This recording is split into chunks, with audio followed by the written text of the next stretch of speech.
one chat at a time. Hi guys, and welcome to episode 6 of Keeping the Arts Alive, one chat at a time. Today we are chatting with James NEWBY, a classical opera singer. From albums to opera to life in Germany, we've got it all covered. So please comment, like and share with your friends and family, and hope you enjoy.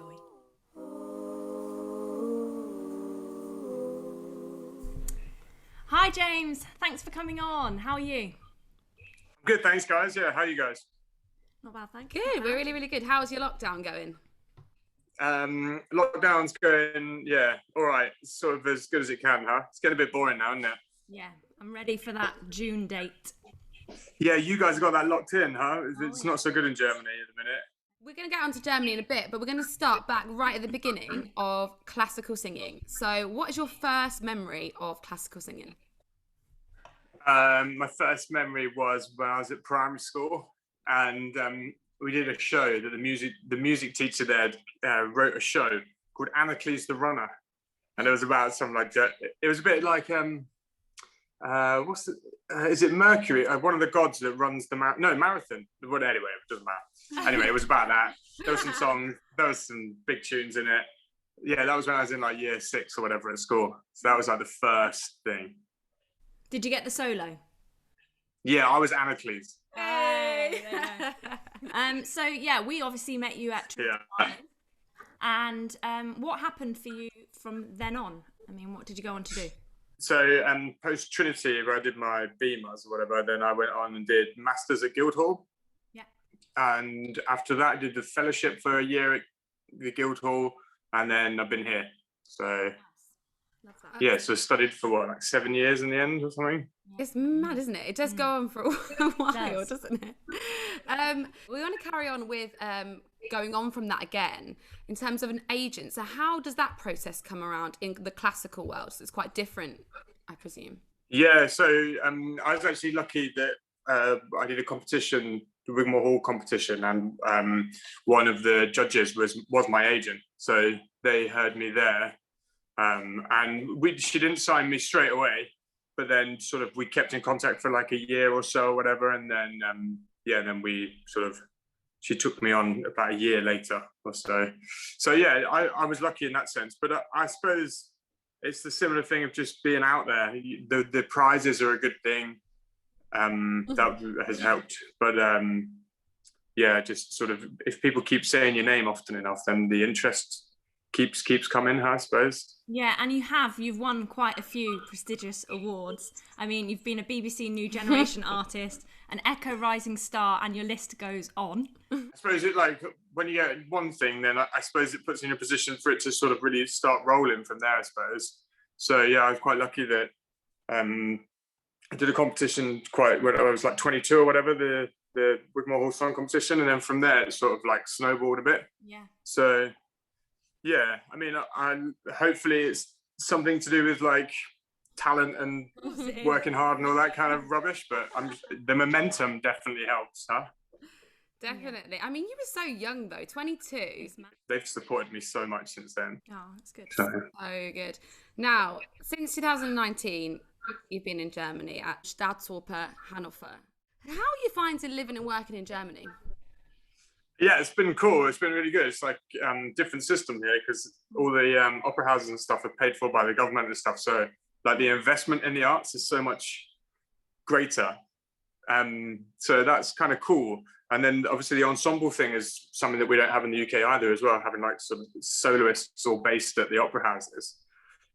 So yeah, it's been cool. But they also, like, because of that, then we have lots of repertoire that keeps coming back, which sort of most of the ensemble know. But if you're new, then you have to like come in and learn it all in a couple of weeks and perform and stuff. So that was kind of it's a good sort of education, more education, I suppose, of like getting used to doing all that kind of stuff.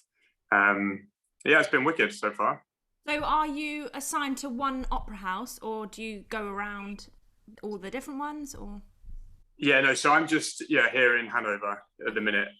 So yeah, you become a member of their ensemble, whatever, and then they try and put on shows which include the members of the ensemble, and they get guests in as well and stuff like that. So it's sort of a mixture of the two. Yeah.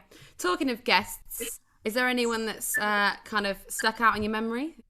People that have come to sing.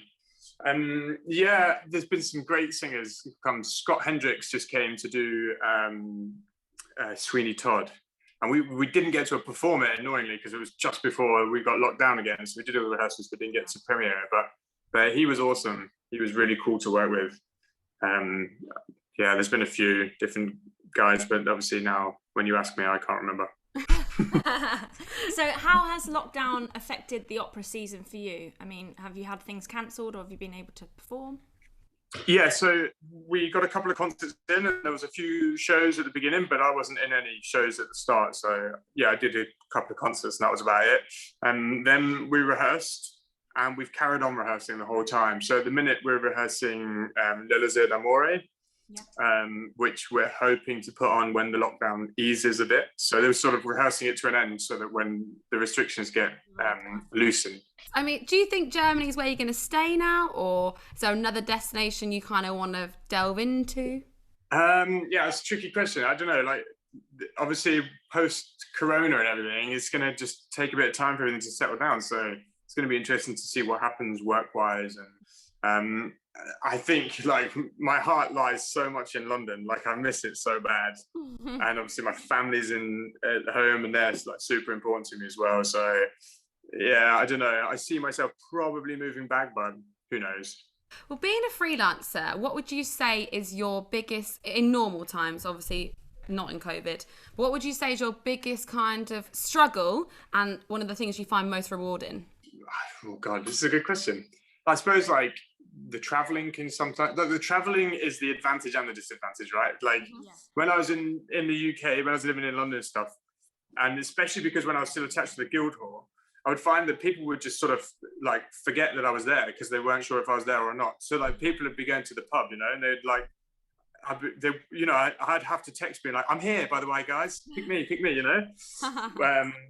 But obviously as well, then like the traveling is great fun, like being away, getting to go to all the different places. I love like the meeting new people and the sort of constantly differing things, and the constantly like differing genres of like going from doing recital work to like concert work that can be really different, and then obviously the opera, they always seem to be sort of really contrasting. I'm really bad at the organization stuff though, so obviously luckily I've got an agent, but they don't do everything, so I find that's the biggest burden for me is like replying to all the emails and sorting the programs out on time and doing my tax at the end of the year and like all that kind of stuff. Well, recently, not only have we found you on the stage, but we've actually found you working in the recording studio. And big congratulations on your debut album with Joseph Middleton, I Wonder As I Wonder. How did you find the recording process? Was it exciting, scary? Yeah, it was pretty scary, I have to admit. And it took me like a good sort of half a day or so to get used to it, I think. Like the first track, not the first track on the CD, but the first track we recorded was like a real slog. And it was quite a simple song. It was the Meigersang, the Beethoven. It's quite sort of simple. It's 3 verses. We thought, let's pick this one. It's easy. We'll get it down really fast. But it was like a bit of a shock of how intricate the recording has to be. And like, but it set us up well. Then after that, then I sort of got into the swing of things. And then as well, like, the horror of going in and listening and being like, oh my God, this is awful. This is going on a CD. You know, like you get over that. Yeah, it's bad, isn't it? It is really bad. It just never gets any better either. When you perform live and you're so used to performing live, there's little things that you just don't even notice because you're so in the moment. But then when you have the opportunity, knowing your voice, to then hear it back, it's like, really? Is that yeah, it's horrible. That's the same with like the stuff that we're doing, like live recitals, like streamed recitals, and the stress in that is like, you know that it's going to be online 30 days later or over 31 days. If people weren't like available for the concert, they can just go have a listen. Everybody's super critical. They don't get the feeling of the atmosphere in the room or whatever. And it's oh man, I've done a couple of those and it's just maximum stress. What would you say has been your favourite or funniest performance story? Have you got any bloopers? You guys actually might remember one of my bloopers at Trinity was in Belshazzar. Were you guys there? I didn't see it. So there's like a can't even remember, Gobrius or something was the role. And after the first aria, it's like a bit of a stompy aria, and he starts shouting and stuff, and he gets a bit upset.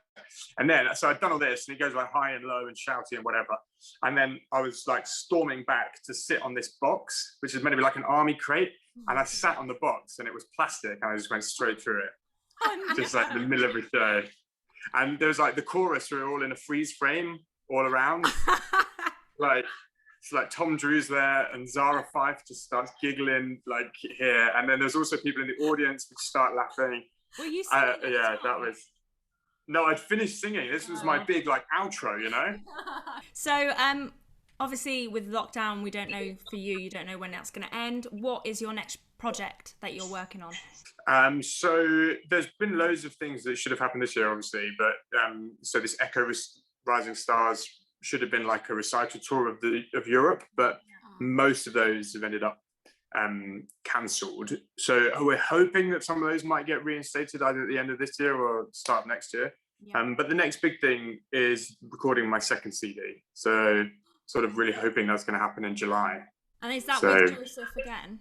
Yeah, that's with Joe again. Yeah, in the same label and stuff, same producer. But it's an all English song one.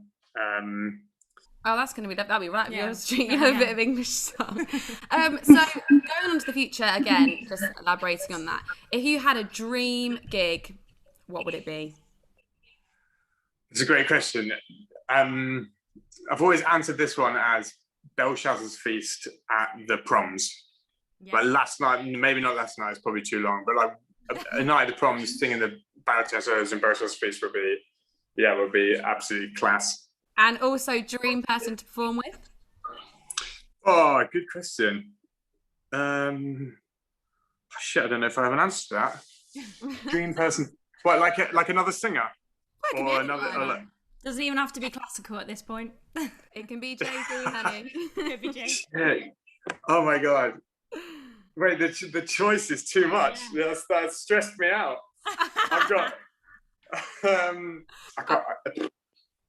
You can tell us later. But just before you go, we're asking 3 questions. This might stump you again. Yeah, sorry. So every guest that we're speaking to. So if you're on a desert island and you could have 1 film, 1 album, and 1 dish. These are like, okay, one film. If you asked me this like 2 years ago, I definitely would have said Mean Girls. But I'm gonna go for Hot Fuzz. Ooh, nice. Then what? 1 album? Yeah. Oh, jeez. Probably has to be like Fisher Disco singing Schubert. There's that really long one. It's got like every Schubert song on it. Oh yes. It's about 7 days long. And favorite dish. Oh, jeez. Favorite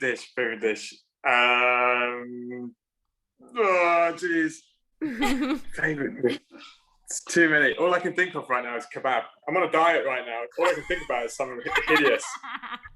Right, kebab it is. We're taking your first kebab. Yeah. Thank you so much, James, for chatting to us today. It's been great to see you. We haven't seen you in ages. I know. So it's been ages. No, thanks, guys. Thanks for having me on. And we'll catch you soon. Cheers, guys.